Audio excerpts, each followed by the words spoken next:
ఎంఎస్టీవీకి స్వాగతం. రెండు తెలుగు రాష్ట్రాల ప్రజలకు నమస్కారాలు.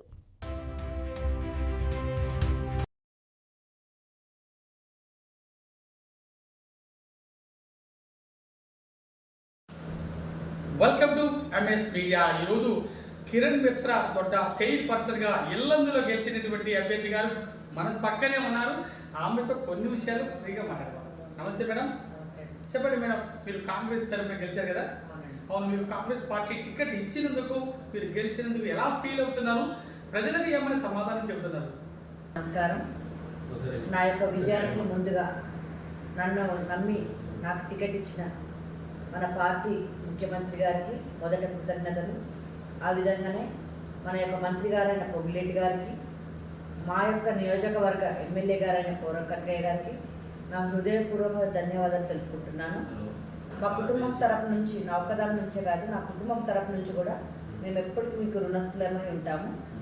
అదే కాకుండా టికెట్ ఇచ్చిన తర్వాత నా యొక్క ఫ్యామిలీ మెంబర్స్, అంటే నా యొక్క ఏరియా అన్నదమ్ములు అయితేంటి, అక్క చెల్లెళ్ళు అయితేంటి, నన్ను నమ్మి నా గెలుపుకి నా భాగస్వాములు అయ్యి నన్ను ముందు నడిపిస్తూ నాకు ఈ యొక్క గొప్ప విజయాన్ని ఇచ్చినందుకు వాళ్ళ జీవితాంతం రుణపడి ఉంటాను.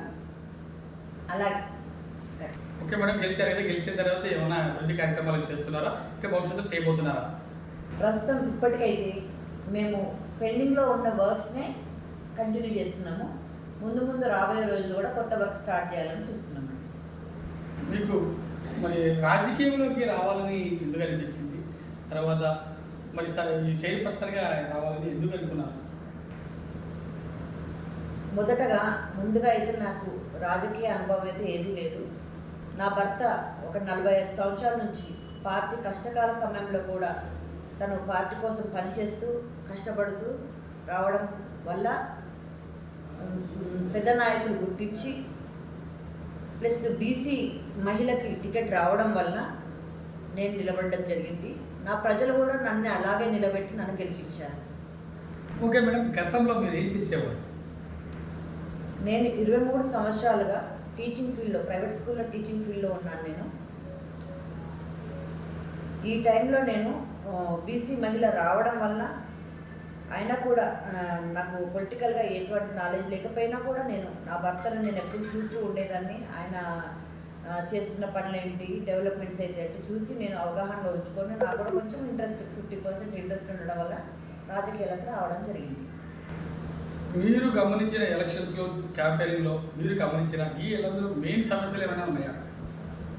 ఇల్లందులో ఉన్న ముఖ్య సమస్యలు శానిటేషన్, డ్రైనేజ్ వ్యవస్థ చాలా ఇదిగా ఉంది. అంటే ఒక సంవత్సరము గత పాలక వర్గం లేకపోవడం వల్ల బాగా చిత్తా చెదారం పెరిగిపోయి డ్రైనేజ్ సమస్యలు ఉన్నాయి, లైట్లు లేకపోవడం వల్ల ఇలా ఇబ్బందులు ఉన్నాయి. కానీ ఒక 3 months, మేము వచ్చి 4 months అవుతుంది, దాదాపు పనులు జరుగుతూనే ఉన్నాయి. దీని గురించి ప్రజలు ఇబ్బంది పడాల్సిన అవసరం అసలే లేదు.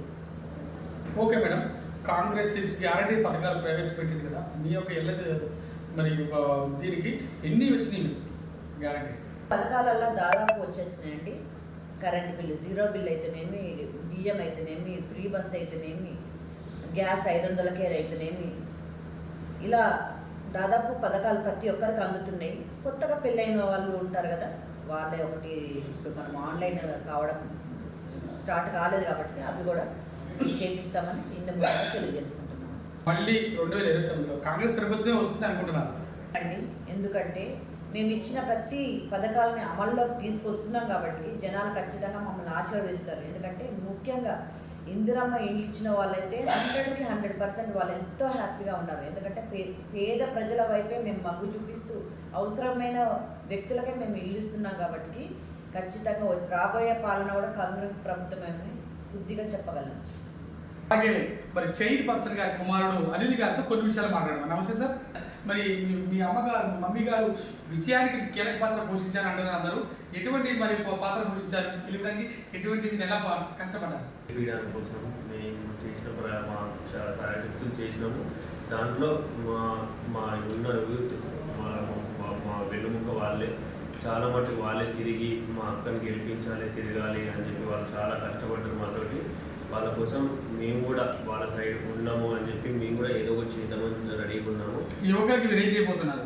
వాళ్ళ కోసం మేము మా వచ్చినంత వాళ్ళ క్రికెట్లో కానీ లేకపోతే వాళ్ళకి ఇంట్రెస్ట్ ఉన్నాయి, ఏవైతే ఇంట్రెస్ట్ ఉన్నాయో మా జాబ్స్ అయితేనేమి ఇంకా వేరే ఏమైనా ఉన్నాయి కూడా మా అంతా మేము చేయడానికి రెడీగా ఉన్నాం. వాళ్ళు కూడా మాతో కాంటాక్ట్లు కానీ వాటి కానీ కావాలని చెప్పి ముందుకు వస్తున్నారు. వాళ్ళకి ఇప్పిస్తున్నాం. దాదాపు ఒక 2 ఇప్పించాము మేము. మిగతా ఇంకా రాబోయే రోజుల్లో కూడా మేము ఇప్పిస్తామని మీరు గెలవడానికి ముఖ్యమైన పాత్ర వహించినటువంటి నాయకులు ఎవరైనా ఉన్నారు? తప్పకుండా ఉన్నారు. మా వెనకాల మినిస్టర్ గారు ఉన్నారు. మినిస్టర్ గారి వల్లనే మాకు వచ్చింది. ఇంకా మా ఎమ్మెల్యే వాళ్ళు కూడా బాగా మాకు హెల్ప్ చేశారు. ఎమ్మెల్యే ఉన్న మా మినిస్టర్ గారు ఉండడం వల్ల మాకు ఈ వచ్చింది. మరి కిరణ్ మిత్ర దొడ్డ చైర్పర్సన్ గారు ఎన్నో విషయాలు మనకి చెప్పారు. ఇంకా ఎదగాలని అనేక పదవులు చేపట్టాలని మా ఎంఎస్ మీడియా ద్వారా కోరుకుంటున్నాం. Thank you very much MS media, ప్రతి చోట ప్రజల మాట. ఒక విషయం మేడం, మరి మీరు చైర్పర్సన్గా గెలిచారు కదా, మిమ్మల్ని ఎన్నుకున్నటువంటి ముఖ్యమైన పాత్ర వహించేటువంటి వాడు ఎవరు? చాలా థ్యాంక్స్ అండి ఈ యొక్క క్వశ్చన్ అడిగినందుకు. నేను కూడా ఆ క్వశ్చన్ కోసమే ఇప్పటిదాకా వెయిట్ చేస్తూ ఉన్నాను. ముఖ్యమైన పాత్ర మొదటిగా మన మంత్రి గారైన పొంగులేటి గారు, రెండవదిగా మా ఎమ్మెల్యే గారు కోరం కనకయ్య గారు, నెక్స్ట్ థర్డ్ పర్సన్స్గా మా కౌన్సిలర్లు ఒక ఆపోజిట్గా కూడా బిహేవ్ చేయకుండా బల్లని గుద్ది మరి నేను ఈ మేడం గారిని చైర్పర్సన్గా ఎన్నుకుంటున్నామని చెప్పేసి 21 ఈ కౌన్సిలర్లు నాకు సపోర్ట్ ఇచ్చి నాకు చైర్పర్సన్గా టికెట్ ఇచ్చినందుకు నేను చాలా హ్యాపీగా ఉన్నాను. వాళ్ళకి ఎంతగానో కృతజ్ఞురాలనే ఉంటాను, రుణపడి ఉంటాను. చాలా థ్యాంక్స్.